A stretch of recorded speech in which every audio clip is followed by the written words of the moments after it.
अरे भैया, आप राजभर रेजिमेंट की बात करते हैं तो इसके बारे में क्या कह रहे सरकार? यस, मैं राजभर रेजिमेंट की बात करता हूँ, करता रहूँगा जब तक बनवा नहीं देता। ये राजभर रेजिमेंट एक वीडियो मेरा बहुत तेज़ी से वायरल हो रहा है। राजभर रेजिमेंट, मैंने इतिहास के दृष्टिगत मैंने इस चीज़ को कहा जब ये बात हमारे सामने आई कि चीन भारत को बार बार आंख दिखा रहा है, आखिर इसका क्या विकल्प है। तो हमने यही विकल्प बताया कि जब इस देश में मोहम्मद गोरी आया था, महमूद गजनवी आया था, वो आकर के इस देश को 17 बार लूटा, कई बार लूटा, कोई उसके सामने टिक नहीं पा रहा था। एक और व्यक्ति आया इस देश में, उसको लगा कि सब हमारा है, पूरा देश हमारा है, पूरे देश को लूट लेंगे, ये कर देंगे, सारे राज्य पे कब्जा कर लेंगे। लेकिन उस आताताई को ये नहीं पता था, जो 2.5 लाख सेना लेकर के भारत में प्रवेश किया था, जब वो इधर से सारे जौनपुर, आजमगढ़, मऊ, बलिया को लूटते हुए जब बहराइच जाता है, तो बहराइच में एक राजा जिसकी उम्र 18 साल थी और 21 साल की उम्र में राजा बने थे, 21 साल की उम्र में राजा बन करके उन्होंने 2.5 लाख गद्दारों को 12,000 की सेना लेकर के, 80 किलो की तलवार एक हाथ में लेकर के, एक हाथ में भाला लेकर के उन्होंने इसी धरती में उसको मिटा दिया। जब हमारा इतना गौरवमय इतिहास रहा है तो राजभर रेजिमेंट बना करके सेना बॉर्डर पर खड़ा कर दें, बॉर्डर पर खड़ा करके आदेश दे दें कि ये चीन जो बार बार आंख दिखा रहा है, इसकी आंख निकाल लो। मैं कह रहा हूँ दावे के साथ, राजभर नौजवानों को बॉर्डर पर खड़ा कर दिया जाए और मैं कह रहा हूँ फिर किसी आदेश की आवश्यकता नहीं होगी। वो घुरेस के मारेगा, कम से कम 25 किलोमीटर जाकर खदेड़ के चला आएगा, कह के आएगा। अगर 25 किलोमीटर से अंदर प्रवेश किए तो फिर हाथ भी काट लेंगे, पैर भी काट लेंगे, क्योंकि हमारा इतिहास ही दूसरा है। वो तो इतिहासकारों ने हमारे इतिहास को दबा दिया। आज भी इतिहास गवाह है, इस लोकतांत्रिक व्यवस्था में भी राजतंत्र नहीं है। आज भी जो राजभर का नौजवान है वो थप्पड़ बर्दाश्त नहीं करता है, वो आदेश हो जाए तो कुछ कर लेता है। लेकिन सरकार हमेशा से इन गरीब नौजवानों को पीछे करने का प्रयास किया, न शिक्षा की व्यवस्था दिया, या नौकरी में भागीदारी की व्यवस्था किया। इसी चीज़ को देखते हुए हमने ये मांग किया सरकार से कि सरकार राजभर रेजिमेंट बनावे और बना करके जितने पढ़े लिखे नौजवान हैं अग्निवीर की तरह उनकी भर्ती के राजभर रेजिमेंट में और भर्ती करके बॉर्डर पे खड़ा कर दें। फिर किसी भी की भी जरूरत नहीं होगी जो भारत की तरफ आंख उठा के देखते।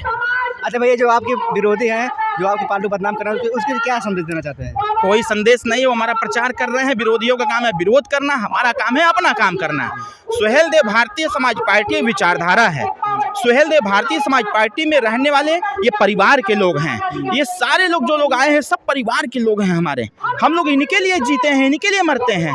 जिनका स्वार्थ सिद्ध नहीं होगा तो हमको नहीं गरियाएगा, तो गरियावे वो, उसका काम है गाली देना, हमारा काम है गाली सुनना। लेकिन हम किसके साथ हैं आज उसका प्रत्यक्ष प्रमाण है। इतनी बड़ी संख्या में जो महिलाएं आप देखेंगे इस भीड़ में, मैं तो कहूँगा, आपसे आग्रह करूँगा कि आप उन वीडियो को जरूर आप कैप्चर करिएगा कि यहाँ एक वो भी माँ आई है जिनके हाथ में नवजात बच्चा भी है। यहाँ पर वो बहनें भी आई हैं जो स्कूल में पढ़ाई भी करती हैं। यहाँ पर वो लोग भी आई हैं कि जिनकी उम्र 90 साल हो गई है। ये लोग एक उम्मीद लेकर के आए हैं, ये लोग एक आशा भरी उम्मीद लेकर के आए हैं कि हमारा नेता ओम प्रकाश राजभर है और ओम प्रकाश राजभर 22 साल से संघर्ष कर रहा, 20 साल से संघर्ष कर रहा है, हमारे लिए कर रहा है। गांव गली में जा करके झोपड़ी में अलख जगाया है। तब ये महिलाएं इतनी भारी संख्या में निकल करके अपने नेता के हाथों को मजबूत करने आई हैं कि आज नहीं तो कल सरकार बनेगी। जब सरकार बनेगी तो सर्वांगीण विकास होगा, महिलाओं की सुरक्षा की जाएगी, इनके बच्चियों को अच्छी शिक्षा, नौकरी दे करके इस परिवार को भी आगे बढ़ाया जाएगा। ये सारी चीजें हैं। महिलाओं का सबसे बड़ा मुद्दा यह है कि शराब को बंद करना, क्योंकि देखिए ये तो उत्तर प्रदेश में हम लोग बार बार कहते हैं कि उत्तर प्रदेश में जिस प्रकार से हमारी सरकार, वर्तमान सरकार बार बार शराब हर साल उत्पादन में 22,000 करोड़ रुपए का प्रयोग करती है, जबकि शराब से किसी का विकास नहीं होता, सिर्फ विनाश होता है। तो ये महिलाएं यही चेत करके आई हुई हैं कि हमें उत्तर प्रदेश से शराब बंद कराना है। और ये शराब बंद कराने का मुहिम अगर किसी ने उठाया है तो ओम प्रकाश राजभर, उनके समर्थन में ये हजार महिलाएं, बच्चियां आई हुई हैं कि ये शराब बंद हो जाएगा तो परिवार सुधर जाएगा। जो पैसा शराब में है इनके परिवार के लोग खत्म करते हैं, वो पैसा शिक्षा में जाएगा, परिवार की परवरिश में जाएगा, तो परिवार की बौद्धिक क्षमता बढ़ेगी, उसका विकास होगा, उसका सम्मान बढ़ेगा। इसलिए सुहेलदेव भारतीय समाज पार्टी ने पहल किया है उत्तर प्रदेश से शराब बंद कराने का। अरे सर, महिलाओं को आरक्षण के बारे में बताइए कि किस प्रकार? 50% आरक्षण, बेटा और बेटी में विभेद नहीं करना है। हम लोग कोर्ट से भी मांग किए हैं, सरकार से भी मांग किए हैं कि उत्तर प्रदेश में लोकसभा, विधानसभा में भी 50% आरक्षण दिया जाए। नौकरियां जो आती हैं, नौकरियों में भी 50% आरक्षण हो, ताकि बच्चियों को अवसर मिले, उनकी पढ़ाई की चाहे जो भी क्षमता हो, जितनी क्षमता है बच्चियों को अवसर मिले, वो भी नौकरी करें। देखिए, जब तक इनको 50% आरक्षण नहीं मिलेगा तो बच्चियों को नौकरी भी नहीं मिलने वाली है। आज जो भी बच्चियां सक्सेस हो रही हैं, वो कहीं ना कहीं लड़के जो हैं, लड़कों के बीच में कंपटीशन करके, कॉम्पिटिटिव करके तब जाकर के वो सक्सेस हो रही हैं। अगर इनको आरक्षण 50% मिल जाए तो मैं कह रहा हूं कि आधे आधे के हिस्सेदार होंगे। और मैंने पहले ही कहा कि अगर लड़कियां पढ़ लिख करके नौकरी पा जाएंगी, लड़का पढ़ लिख के नौकरी पाता है तो एक परिवार सुधरता है, लड़कियां अगर पढ़ लिख के नौकरी पाती हैं तो 2 परिवार सुधरते हैं।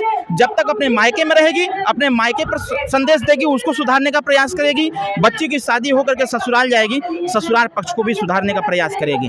तो कहीं ना कहीं हम लोगों का फोकस इन महिलाओं पर है कि इन महिलाओं के साथ जो बच्चियां आई हैं, उनको इस बात को समझ हो कि हम लोगों को पढ़ना लिखना है और आगे बढ़ना है। आने वाले समयों में लड़ाई लड़ करके 50% आरक्षण लेना।